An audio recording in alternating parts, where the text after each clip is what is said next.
നമസ്കാരം പ്രിയപ്പെട്ടവരെ, ഒരു പറ്റിക്കൽ വീരൻ്റെ ഒരു വീഡിയോമായിട്ടാണ് ഞാൻ നിങ്ങൾക്ക് മുന്നിൽ എത്തിയിരിക്കുന്നത്.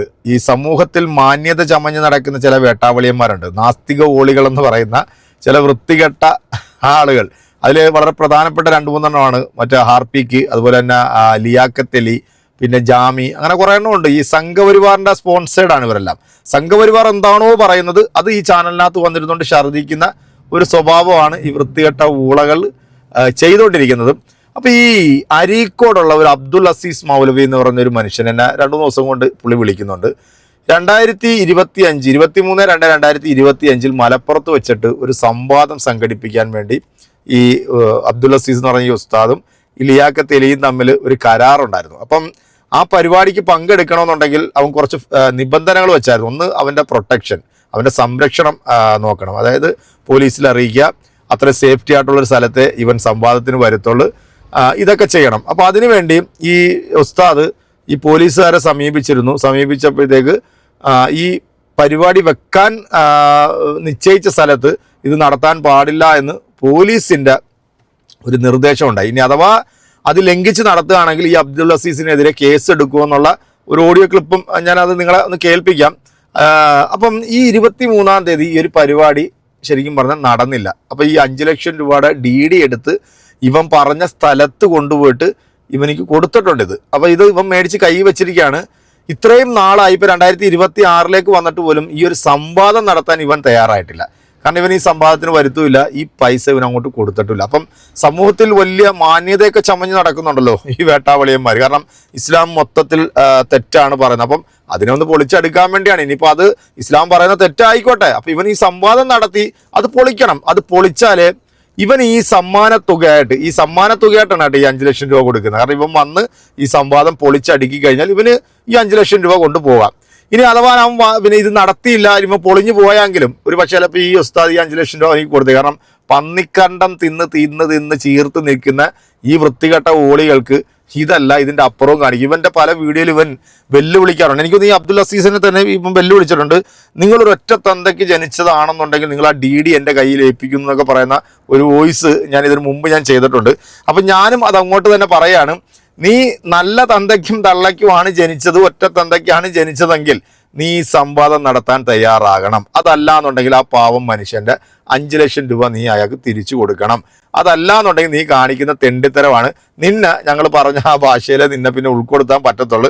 അതുകൊണ്ട് തന്നെ നീ ഇതിന് തയ്യാറായി വന്നില്ല എന്നുണ്ടെങ്കിൽ നീ ഭൂലോക ഫ്രോഡാണ് എന്നുള്ളത് ഈ ജനങ്ങൾക്ക് പൂർണ്ണമായിട്ടും മനസ്സിലാകും.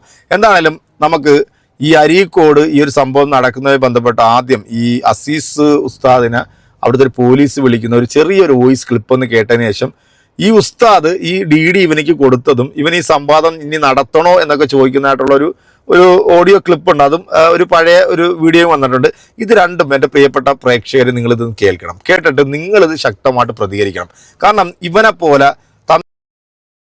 നാറികളെയൊക്കെ നമ്മൾ എന്താണ് പിന്നെ വിളിക്കേണ്ടത്, അല്ലെങ്കിൽ നമ്മൾ എന്താണ് പറയേണ്ടത്? ഇവൻ എനിക്കെതിരെയും ഒന്നുണ്ടാക്കിക്കൊണ്ട് മുമ്പൊന്ന് വന്നായിരുന്നു. ഇവൻ എന്നെ വിളിച്ചിട്ട് ഇവനെന്നെ ഒന്ന് ഞെട്ടിക്കാനൊക്കെ നോക്കിയായിരുന്നു. അപ്പോൾ ആ ഞെട്ടിക്കലൊക്കെ നീ സംഖ്യകളോട് കാണിച്ചാൽ മതി. പിന്നെ ഇവൻ്റെ മൂത്തൊരുത്തനുണ്ടല്ലോ, മറ്റേ ഹാർപ്പിക്ക് എന്ന് പറയുന്നവൻ, ഇവനും തമ്മിൽ തെറ്റുന്നൊരു വീഡിയോയും ഓഡിയോയൊക്കെ നമ്മൾ കണ്ടാണല്ലോ. കാരണം ഈ സംഘപരിവാർ കൊടുക്കുന്ന പൈസ അങ്ങോട്ടും ഇങ്ങോട്ടും ഷെയർ ചെയ്യുന്ന സമയത്ത് ഇച്ചിരി കയറിയോ ഇറങ്ങി അങ്ങോട്ട് പോയതിൻ്റെ പേരിൽ ഇവന്മാർ തമ്മിൽ തല്ലുന്നതും നമ്മൾ കണ്ടതാണ് കേട്ടോ. ഓഡിയോ ക്ലിപ്പ് ഒന്ന് ജസ്റ്റ് ഒന്ന് കേൾക്കാം. ഹലോ, ഇത് മണ്ണാർക്കാട് സ്റ്റേഷനത്തെ നമ്പറാണോ? മണ്ണാർക്കാട് സ്റ്റേഷനത്തെ നമ്പറല്ലേ, ഞാൻ സ്പെഷ്യൽ ബ്രാഞ്ചിലെ പോലീസാണ്. ഓക്കെ, പറഞ്ഞോളൂ. പിന്നെ നിങ്ങൾ കഴിഞ്ഞ ദിവസം അവിടെ ഒരു നാട്ടുകൽ പോലീസ് സ്റ്റേഷനിലൊരു അപേക്ഷ കൊടുത്തിരുന്നല്ലോ. അതെ. അപ്പൊ ആ പ്രോഗ്രാം നടക്കുന്നുണ്ടോ ഇല്ലേ എന്നറിയാൻ വേണ്ടി വിളിച്ചു ചോദിച്ചതാണ്. ആ പ്രോഗ്രാം നടത്താൻ വേണ്ടിയിട്ട് പരമാവധി ശ്രമിച്ചു നോക്കി. പക്ഷെ അവിടെ പൊതുവെയുള്ള അവസ്ഥ വെച്ചുകൊണ്ട് ആ സ്റ്റേഷനിലത്തെ CI വ്യക്തമായിട്ടും തറപ്പിച്ച് തൻ്റെ അടുത്തോട് കൂടിയിട്ട് പറഞ്ഞ് ഞാൻ ഇവിടെ നിന്ന് നടത്താൻ സമ്മതിക്കില്ല, ഈ ചുറ്റുപാട് അങ്ങനെയാണ്.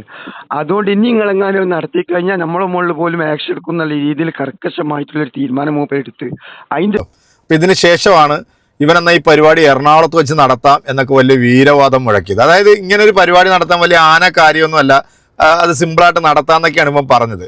നമുക്ക് ഈ ഒരു ഇതൊന്ന് കേട്ടോ. ഏതുപോലെ ദീനിനെ വക്രീകരിച്ച് ദുരുപയോഗപ്പെടുത്തുന്നുണ്ടോ ഇതേപോലെ അബ്ദുൽ അസീസിൽ നിന്നും 23-ാം തീയതി പൊതുജനങ്ങളെ ഏകദേശം 1.5 ലക്ഷത്തോളം വരുന്ന ജനങ്ങളെ ദൃക്സാക്ഷികളാക്കിക്കൊണ്ട് നൽകപ്പെട്ട 5 ലക്ഷം രൂപയുടെ DD കൈമാറിയതിന്റെ തലേ ദിവസം അവസാനമായിട്ട് ലേഖത്തുമായി ഊത്തിവെച്ച ജനങ്ങളിൽ നിന്നും മറച്ചുവെച്ച് ഓഡിയോ ക്ലിപ്പ് സമൂഹത്തിന്റെ മുന്നിലേക്ക് സമർപ്പിക്കുകയാണ്. ലേഖത്ത് ബായിയെ ഡിബേറ്റിന് പൊതുസമൂഹം മുന്നോട്ട് തയ്യാറാക്കി കൊണ്ടുവരുമെന്നുള്ള വിശ്വാസത്തിന്റെ മുകളിൽ പൊതുസമൂഹത്തിന്റെ മുന്നിലേക്ക് സമർപ്പിക്കുന്നു. എങ്ങനെ ആ DD എന്റെ കയ്യിൽ വെച്ചതിന് ശേഷം ഇനി ബാക്കി നിങ്ങൾക്ക് പരിപാടി നടത്തണമെങ്കിൽ ആച്ചാം. സുഹൃത്തെ, ഞാൻ ഇതുപോലെ പല പരിപാടികൾ സംഘടിപ്പിച്ചിട്ടുണ്ട്. ഒരു മിനിറ്റ് മലപ്പുറം ടൗൺ ഹാളിൽ പരിപാടി സംവാദം സംഘടിപ്പിച്ചത് ഞങ്ങളാണ്. പ്രായമുള്ള ഒരാളും ഞങ്ങളോട് പറഞ്ഞില്ല മുഴുവൻ ചെലവ് വഹിച്ചോളങ്ങൾ പച്ചൊരു സേലടിക്കുന്നല്ലോ ഞാൻ പറഞ്ഞിട്ടുണ്ടായിട്ടുള്ളൂ. ഞാൻ പറഞ്ഞത് എന്താണ്? ഞാൻ പറഞ്ഞത് ഈ പരിപാടി നടത്തൽ ഒരു ആനത്തലയൊന്നും അല്ല. ഇതിപ്പോ ഫർദർ എന്ത് സംസാരവും നിങ്ങൾ വാക്ക് പാലിക്കുന്ന ഒരു ഘട്ടം കടന്നതിന് ശേഷം നിങ്ങൾ DDന്റെ അടുത്ത് തന്നോളിയും. ഞാനത് എൻക്യാഷ് ചെയ്യാതെ വെയിറ്റ് ചെയ്യാം. പൈസ മാറ്റാതെ ഞാൻ വെയിറ്റ് ചെയ്യാം. വേറെ ആരുടെ ഏൽപ്പിക്കാം? നിങ്ങൾ എവിടെ ഏൽപ്പിക്കും? പറ്റിയ സ്ഥലം പറഞ്ഞോളി. നിങ്ങൾ ആര്യമ്പാവ് ജംഗ്ഷനിൽ പോവാ. ആര്യമ്പാവ് ജംഗ്ഷനിൽ പോയിട്ട് നമ്മളെ ഫസ്റ്റ് ഓണർ ഉണ്ടല്ലോ, ബിൽഡിങ്ങിന്റെ ഓണർ. വേണ്ട, ഞാൻ പറഞ്ഞുതരാം സ്ഥലം നിങ്ങൾക്ക്. ഞാൻ പറഞ്ഞതേ, ആര്യമ്പാവ് ജംഗ്ഷനിൽ പോവാ. ആര്യമ്പാവ് ജംഗ്ഷനിൽ ചെന്നിട്ട് ആ ജംഗ്ഷനിലെ റൈറ്റ് സൈഡിൽ ഒരു ഫുഡ് പാർക്ക് എന്ന് പറഞ്ഞൊരു ചെരുപ്പ് കട ഉണ്ട്. അതിലെ അഡ്രസ്സില് എനിക്ക് പാസ്പോർട്ടും ലൈസൻസും എല്ലാ സാധനം അവിടെ വരുന്നത്. ഇപ്പോഴും ബാങ്കിന്റെ നോട്ടീസ് എന്തെങ്കിലും കാര്യങ്ങളുണ്ടെങ്കിൽ ചെക്കോ ATM ഒക്കെ അങ്ങോട്ടാ വരിക. അത് അവിടെ തന്നെ വന്നാ വാങ്ങുക. മനസ്സിലായോ? അപ്പൊ അതുകൊണ്ട് നിങ്ങളൊരു കാര്യം ചെയ്യും. അത് ഞാൻ നിങ്ങളോട് അന്ന് പറഞ്ഞല്ലോ, നിങ്ങൾ അതിന്റെ പേരിൽ രജിസ്റ്റേർഡ് പോസ്റ്റ് അയച്ചോ, ഒപ്പിട്ട് ഞാൻ കൈപ്പറ്റുമല്ലോ. നിങ്ങൾക്ക് തെളിവായി, ഇന്റെ അടുത്ത് തെളിവായി. നിങ്ങൾ ഈ സാധനം 2 എണ്ണം ഒരു ഫോട്ടോ എടുക്കുന്നു, കവറിലാക്കുന്നു, രജിസ്റ്റേർഡ് തപാലിൽ അയക്കുന്നു. ഒന്നില്ലെങ്കിൽ 2 ഓഡിറ്റോറിയം ഏൽപ്പിച്ചല്ലോ. ഏത് ഓഡിറ്റോറിയം? ഒന്ന് ലാസ്റ്റ് നമ്മൾ ഓഡിറ്റോറിയം. അതൊക്കെ നിങ്ങൾ ചെയ്തോളൂ, എനിക്ക് കുഴപ്പമൊന്നുമില്ല. ഒന്ന് ഇപ്പൊ വാങ്ങാൻ പറ്റൂല. പിന്നെ ഓരോ കയ്യിലോടെ വെക്കും. ഈ സംവാദം കഴിക്കാൻ അങ്ങനത്തെ വിഷയമല്ല. സംവാദം ഇനി നടത്തണോ? നടത്തണോ. ഇനി സംവാദം നടത്തുമ്പോ ജഡ്ജിനെ ഞാൻ കൊണ്ടുവരും. ആയിക്കോട്ടെ, കുഴപ്പമില്ല. മതി, ജഡ്ജിനെ ഞാൻ കൊണ്ടുവരും. മതി.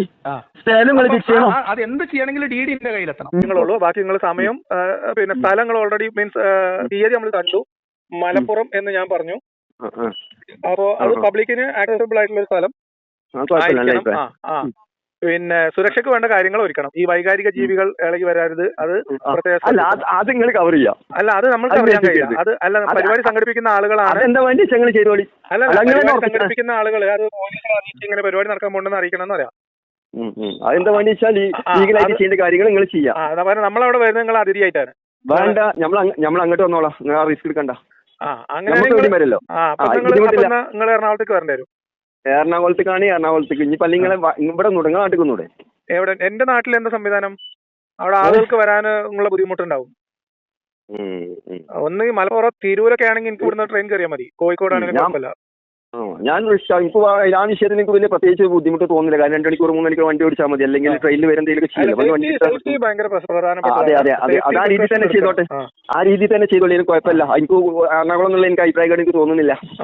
എറണാകുളത്ത് ഞാനൊരു ചെറിയൊരു സ്പേസ് ബുക്ക് ചെയ്യാം. അപ്പൊ അത് ചെയ്യാം. സമ്മാനത്തുക നിങ്ങൾ ഏതെങ്കിലും ഒരു ഫോർമാറ്റിൽ ആളുകളുടെ മുമ്പിൽ വെക്കണം. ഓക്കെ. അതിനും പ്രയാസമല്ല, അതിന് ബുദ്ധിമുട്ട് തോന്നുന്നില്ല.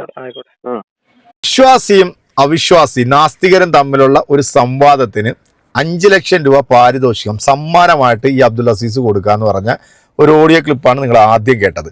അപ്പോൾ ഈ പരിപാടി 23/2/25 ഇത് പ്ലാൻ ചെയ്തത്.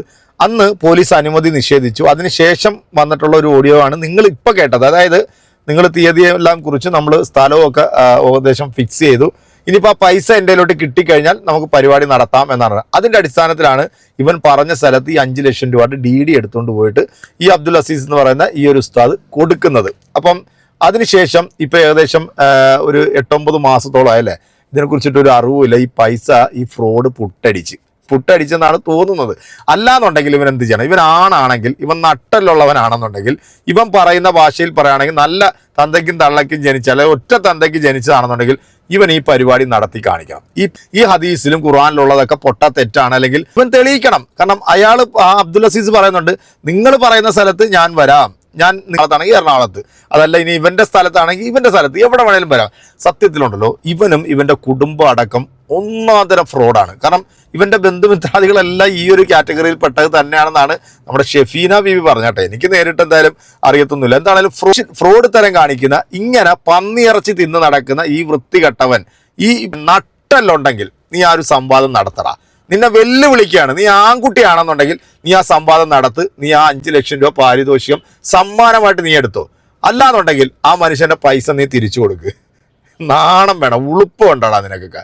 നീയൊക്കെ ആണാണെന്ന് പറയാൻ തന്നെ ഉണ്ടല്ലോ, അത് മാനക്കേട് ഉണ്ടാക്കി വെക്കുക കേട്ടാ. ഇതുപോലത്തെ ഫ്രോഡ് തരമായിട്ടൊന്നും ഇറങ്ങി തിരിക്കരുത്. നിനക്കൊന്നും ഇത് പൊളിക്കാൻ കഴിവില്ല എന്നുണ്ടെങ്കിൽ വേറെ വല്ല പണിക്ക് പോടാ. പിന്നെ ഇവരുടെ സുരക്ഷിതത്തെ കുറിച്ച് പറയുന്നല്ലോ, ഈ സെപ്റ്റി ടാങ്കിനെയൊക്കെ തകർത്തിട്ട് ആരെങ്കിലും മാന്യന്മാരായിട്ടുള്ള ആൾക്കാർ ആരെങ്കിലും അകത്തു പോയി കിടക്കാൻ തയ്യാറാകുമോ?